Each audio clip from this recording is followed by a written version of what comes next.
జహీరాబాద్ మండలం బుచ్చినేని ఇండస్ట్రియల్ పార్క్తో పాటు కర్ణాటక సరిహద్దు వరకు రోడ్లు పూర్తిగా దెబ్బతిన్నాయి. గుంతలమయంగా మారిన ఈ రోడ్డు చిన్నపాటి వర్షాలకు చెరువును తలపిస్తున్నాయి. బుచ్చినేని నుండి కర్ణాటక బోర్డర్ వరకు రోడ్డు దుస్థితి దారుణంగా పరిణమించింది. ద్విచక్ర వాహనాలు అదుపు తప్పి నిత్యం ప్రమాదాలు సంభవిస్తున్నాయి.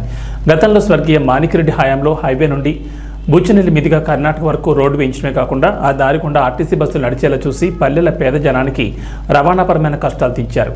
ఆ తర్వాత కాలం చెల్లిన రోడ్డును పట్టించుకునేవారు లేకపోవడంతో ఇబ్బందులు జటిలమయ్యాయి. బీఆర్ఎస్ హయాంలో రోడ్డు మరింత దరిద్రంగా అవతారమెత్తింది. ప్రస్తుతం కాంగ్రెస్ హయాంలోనైనా రోడ్డుకు మోక్షం కలిగేలా చూడాలని జనం వాహన చతకులు కోరుతున్నారు. నాడు కర్ణాటక రోడ్లు చాలా ఘోరంగా ఉండేవి. ఇప్పుడు తెలంగాణ రోడ్లు దరిద్రంగా తయారయ్యాయి. వెంటనే బుచ్చినేని రోడ్డును సరిహద్దు వరకు మరమ్మత్తు లేదా కొత్త రోడ్డు వేయాలని ప్రజలు కోరుతున్నారు. సిఐటియు నాయకులు ఇండస్ట్రియల్ పార్కులో రోడ్లు వేయించాలని డిమాండ్ చేశారు. మహిపాల్, రాజిరెడ్డి తదితరులు పర్యటించి రోడ్ల పరిస్థితి దారుణంగా ఉందన్నారు.